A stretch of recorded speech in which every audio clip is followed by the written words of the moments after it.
Buying time. A deadline extension gives the Senate more time to act on a massive budget bill. Drumming up support. Faith leaders are targeted in the promotion of Obamacare, but where do Catholics stand? Marian party. We go to Mexico City, where the celebration of Our Lady of Guadalupe is still going on. And science behind miracles. We look into exhaustive research of the Guadalupe miracle that changed history in the New World. Those stories and more on EWTN News Nightly for Friday, December 12th, 2014.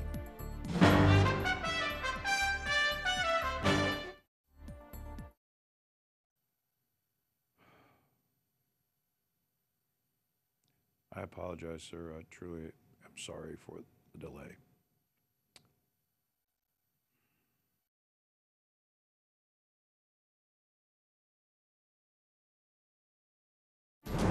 Buying time. A deadline extension gives the Senate more time to act on a massive budget bill. Drumming up support. Faith leaders are targeted in the promotion of Obamacare, but where do Catholics stand? Marian party. We go to Mexico City, where the celebration of Our Lady of Guadalupe is still going on. And science behind miracles. We look into exhaustive research of the Guadalupe miracle that changed history in the New World.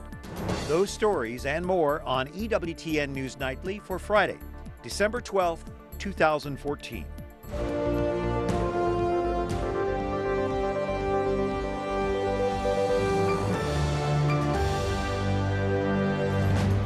Good evening from Washington. Thank you for joining us. I'm Brian Patrick with your news now. With the clock ticking tonight, the focus now shifts to the U.S. Senate, where a giant spending bill awaits an 11th hour vote. Wyatt Goolsbee reports from Capitol Hill tonight. Brian, at this point, Congress has avoided another government shutdown. This morning, President Obama extended a voting deadline 2 days, and what that means is now that Congress, or at least the Senate, has to pass a spending bill within that time frame to avoid a government shutdown. But at this point, Republicans and Democrats here in the Senate have been unable to agree, even as the deadline looms. It was supposed to be a rare moment of bipartisan compromise. Instead, there is more congressional chaos on Capitol Hill today. Liberal Democrats are calling on conservative Republicans to join them in opposing a massive $1.1 trillion spending bill. It would keep the government running, but also ease Wall Street reforms. I'm here today to ask my Republican colleagues who don't want to see another Wall Street bailout to join in our efforts to strip this Wall Street giveaway from the bill. This is not about partisanship. This is about fairness. The 1,600-page spending bill was the product of intense negotiating between Republicans and Democrats. Apparently, it was too much giving and taking for wings of both parties. Republicans are unhappy it didn't stop the president's executive action on immigration. It looks like there's nothing but a walk in retreat. Democrats are upset about rolling back regulations on banks, potentially putting taxpayer dollars at risk. The same old Republican formula. Privatize the gain, nationalize the risk. You succeed, it's in your pocket. You fail, the taxpayer pays the bill. For weeks, lawmakers have been insisting that there will not be another government shutdown. Democrat leader Harry Reid had urged his fellow senators today to put aside the objections and to pass a bill today.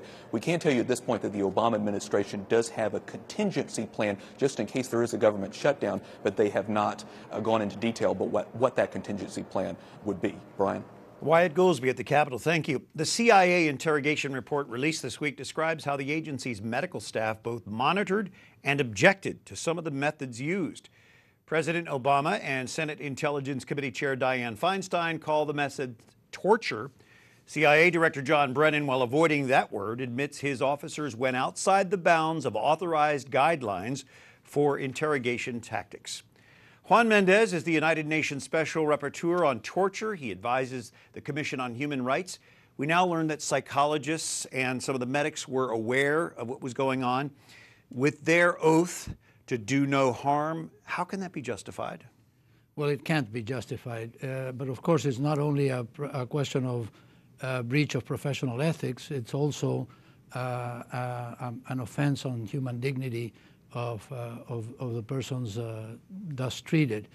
But especially from my perspective, It is a breach of the violation of the obligations of the United States that has signed and ratified the Convention Against Torture, and the Convention does not admit any exception to the mistreatment of detainees. The U.S. champions human rights. So have we lost that high moral ground? Can we get it back?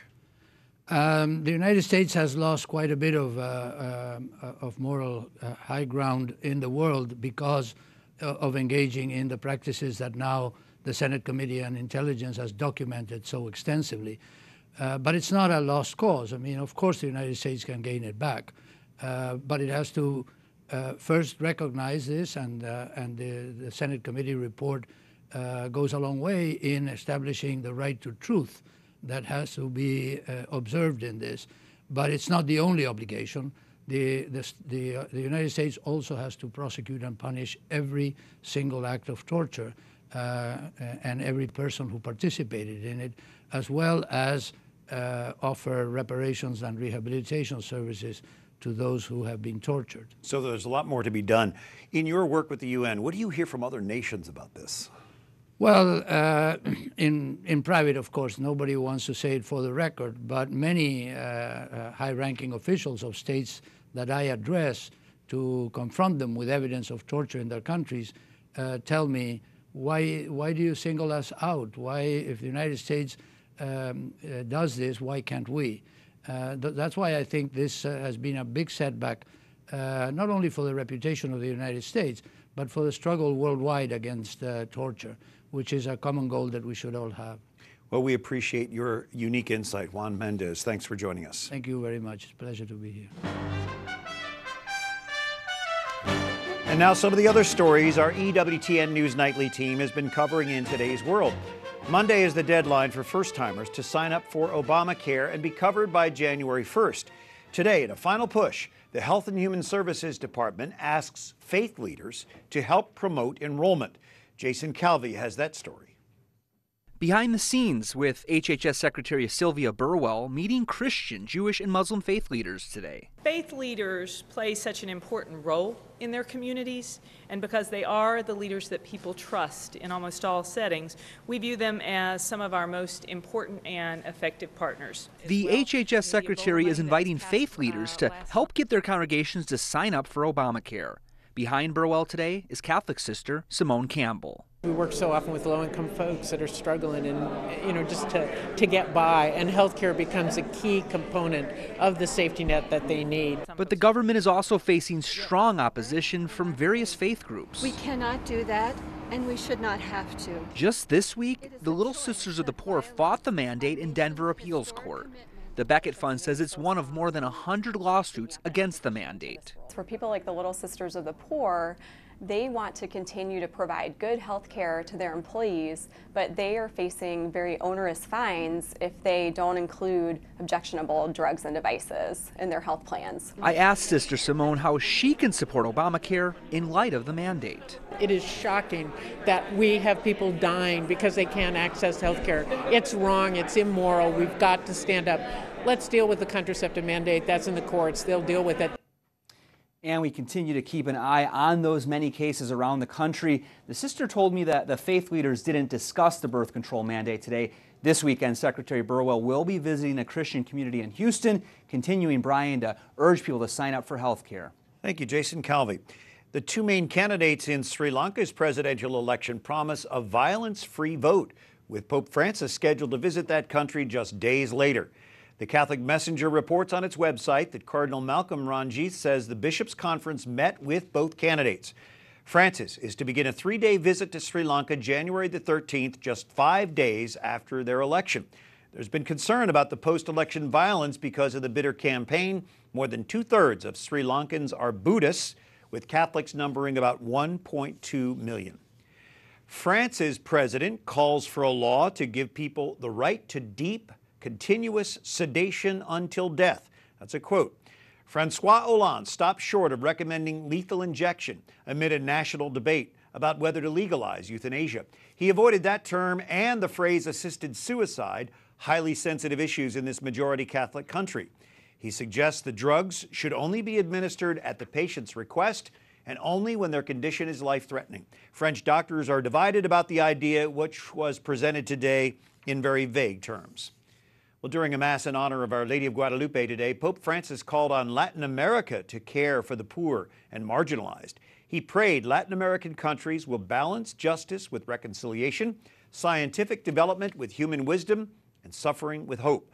Argentine folk hymns were played during today's Mass in Rome, marking this feast day. And Catholics across the Americas celebrated the Feast of Our Lady of Guadalupe. Her apparition nearly 500 years ago prompted the largest Mass conversion in history. Tonight, Rodolfo Bermejo takes us to the Basilica on the site where Mary left her mark.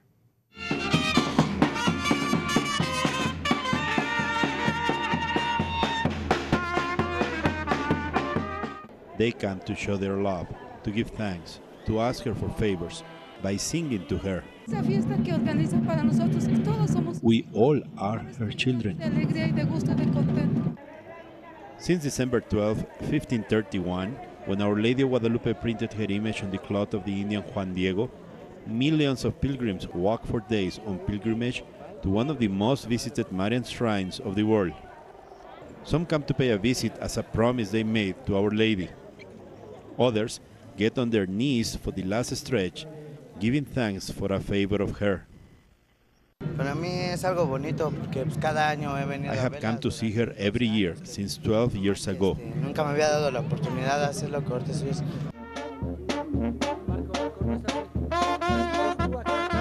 The piety and the devotion that thousands of pilgrims have come here to show to Our Lady in Mexico City, it is also seen in every chapel, every town, every city of the whole continent and many other places in the world.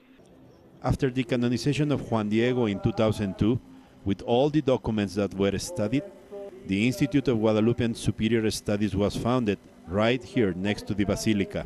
There are studies who help us to find out how come this cloth, made of vegetable fiber, after 500 years is still standing.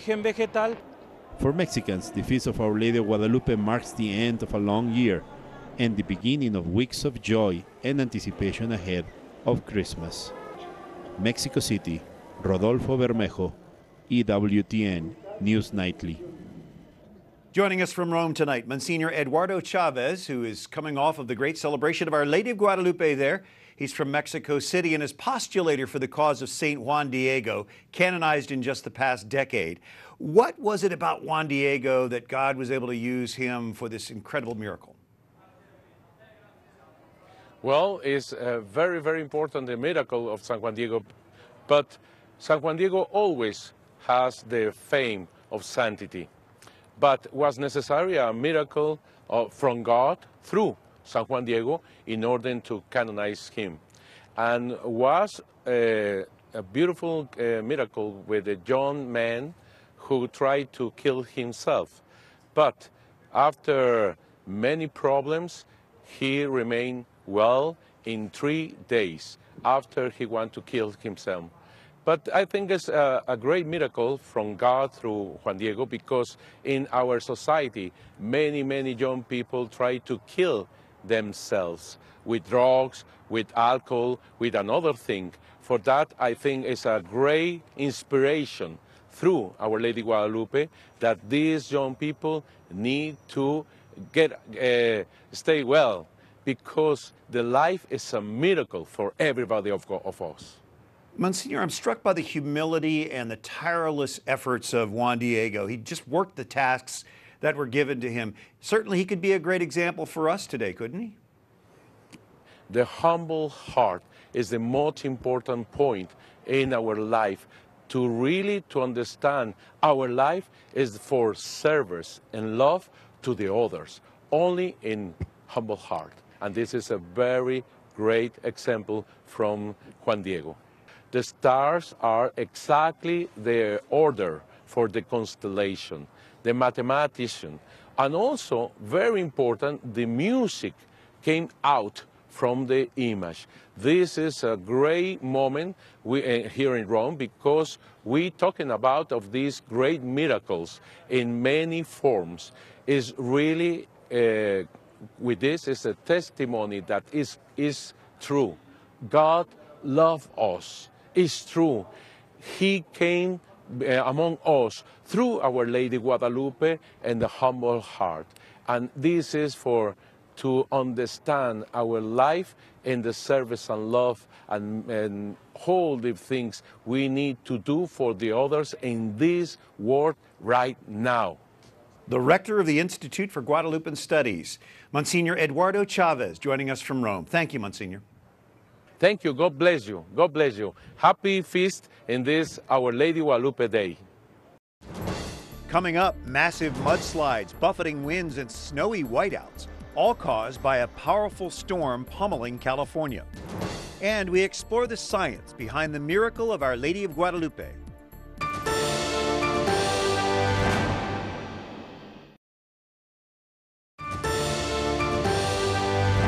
On this feast day 34 years ago in 1980, EWTN was founded and dedicated to Our Lady of Guadalupe. Our network went on the air on the Feast of the Assumption of Mary the following year. Thank you for joining us this evening on EWTN News Nightly. I'm Brian Patrick. Happy Feast of Our Lady of Guadalupe. Mike ONeill, the author of Exploring the Miraculous and creator of the website miraclehunter.com, joining us by Skype from Chicago. Mike, this is just an intriguing miracle. We have this image that we can look at, we can explore, that we can test. What is some of the science behind the miracle of Guadalupe? I think one of the really fascinating things about Guadalupe is there's some debate over the historicity of Juan Diego and of the whole apparition story. But we have this incredible image that exists from 1531. And it's made of this fiber. It's the same, made from the same plant as the tequila drink comes from. And because it is an organic substance, it's thought that it should have decayed in about 30 years. And it's been around almost 500 years. So that alone is a miracle that this thing is still in existence.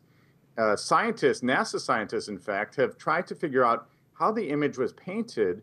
And when they analyzed the dyes used on the image, they found that they can't determine it to be animal, vegetable, or mineral. And synthetic dyes came into being sometime around 200 years later. So people don't know exactly how the image was painted. Yeah, it's hard to analyze a heavenly dye, if you will. Let's talk about the eyes of Our Lady and how ophthalmologists have seen images in those eyes. Yeah, it's really one of the fascinating things about this Guadalupe image is that it's been studied up and down. Every aspect, every glyph, every symbol on the image has been studied. But there have been studies done on the actual eyes of the image, and probably the most groundbreaking study was done in 1979 by Jose Aste Tonsman. And he found, using some very high-powered microscopes, that there is actually a reflection that can be found in the eyes that show several figures. One who is thought to be Juan Diego, another who is thought to be the bishop-elect to whom the image was presented. And it actually follows the exact ophthalmological pattern that one would expect. So there should be 3 reflections of images in the human eye, and that's in fact found in the Guadalupe image as well. So quite fascinating stuff. Finally, Mike, this is a story from hundreds of years ago, this poor peasant in Mexico. What is the message for us in the miracle of Guadalupe today?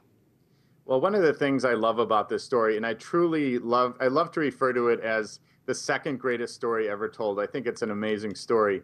But what really strikes me is that Our Lady appeared to a humble peasant, to a poor man who had no influences in society, and she asked him to take part in the evangelization and bring her message to the bishop.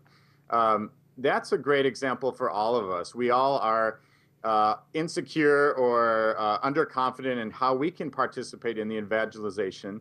And Juan Diego is a great example of how he listened to Our Lady's call and he brought Christ to the masses. So I think that's an incredible, incredible thing. Yeah, millions of converts as a result. Thanks to Mike ONeill, Exploring the Miraculous, the creator of the website miraclehunter.com, by Skype from Chicago. Mike, thanks for being with us. Great to be with you. Thanks. And a storm that's been clobbering Northern California is now moving south, bringing mudslides, forcing evacuations. The brunt of the storm hit the San Francisco Bay Area. Freeways were flooded, trees were toppled. Heavy snow with whiteout conditions hit Northern California's mountains, closing roads, causing power outages.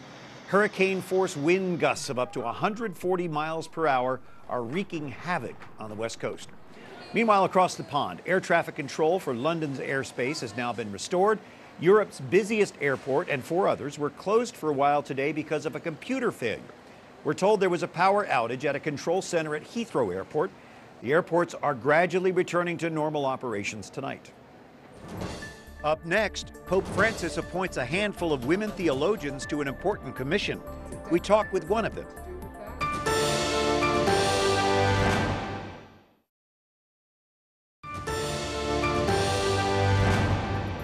Mary's embrace showed that America, North and South, is called to be a land where different people come together, a land prepared to accept human life at every stage, from the mother's womb to old age. A pro-life message from Pope Francis for the Feast of Our Lady of Guadalupe. Thank you for joining us on this Friday evening, December the 12th. I'm Brian Patrick. The Vatican's International Theological Commission is beginning a new 5-year term. The topics it will study go hand in hand with the recent Extraordinary Synod on the Family. The group will talk about the theological questions that arise from having synods. They'll also look at questions of doctrine related to faith, the sacraments, and religious liberty. This was only the second commission to include women as members. When he addressed the group, Pope Francis highlighted the importance of women in theology. The theologians meet at least once a year, tackling major issues of church doctrine. Dr. Moira McQueen, Executive Director of the Canadian Catholic Bioethics Institute, is one of the women on the Theological Commission. So soon after this Synod on the Family, why is this international group of theologians looking at the Synod process? It's interesting. It's a good question because it definitely has something to do with that. The fact that the Synod on the Family has another session next year. And maybe more importantly, the church, the magisterium, the leaders of the church have been looking at the Synod process. And so there's a possibility there will be some changes there. So that's partly another reason why talking about the Synod came up for our commission as well. Well, you're also working in the group that's looking specifically at religious liberty. How is religious liberty a matter of theology? Oh, it's very much a matter of theology. I think anything that rests on religious beliefs, on a religious faith, has to do with what we then do in the public square. And so the whole question of religious freedom, religious liberty, means freedom of conscience and also freedom of churches to put into practice what they believe. And it's always been upheld in the American Constitution and in Canada, I mean, pretty much worldwide. So it's a right, a very deeply held right that we're hoping is maintained. But there are some threats to it in different parts of the world. Dr. McQueen, this commission can have up to 30 theologians. There's still only a handful of women on this. We have examples of women theologians in the saints. We even have doctors of the church. Why do you think there's still only so few women on this very important theological commission? Well, I think it's important for your viewers to know that women only started being on it the last time. There were 2 women. This time there's 5 women. The Pope has said he'd like to see more. So after the next session, I assume there will be a lot more. But I think it really has to do with women's changing roles in society. It has taken women quite some time to build up some kind of majority in the different professions, but faster than in the Roman Catholic Church, which has been predominantly because of the male priesthood. So I think it's a real mark of progress that women are actually being involved now. So I see it as positive and something that will be built upon. Do you think that women have a unique contribution to make in this area? I hope so. I'm not entirely sure. I have to say that I don't really think of myself as a woman theologian. I think of myself as a theologian. And so I think it remains to be seen whether or not what we say has any different impression, different impact from what the male theologians have been doing. It may in fact be the case. It will be interesting to see. We'll watch with you. Dr. Moira McQueen joining us from Canada by Skype. Thank you so much for being with us. Thank you very much. Thank you. Bye. We'd like to thank each of you for joining us. I'd like to personally thank our EWTN News Nightly team for the great work they put in this week. And we celebrated the Feast of Our Lady of Guadalupe with Mass this morning with our chaplain, Father Patrick, in Our Lady of Guadalupe Chapel right here in our D.C. headquarters. Until Monday, we encourage you to like us on Facebook, follow us on Twitter, watch again on EWTN's YouTube page. For all of us here at EWTN News Nightly, I'm Brian Patrick. Thank you for watching tonight. Happy Feast of Our Lady of Guadalupe. Enjoy your weekend. Good night, and may God bless you.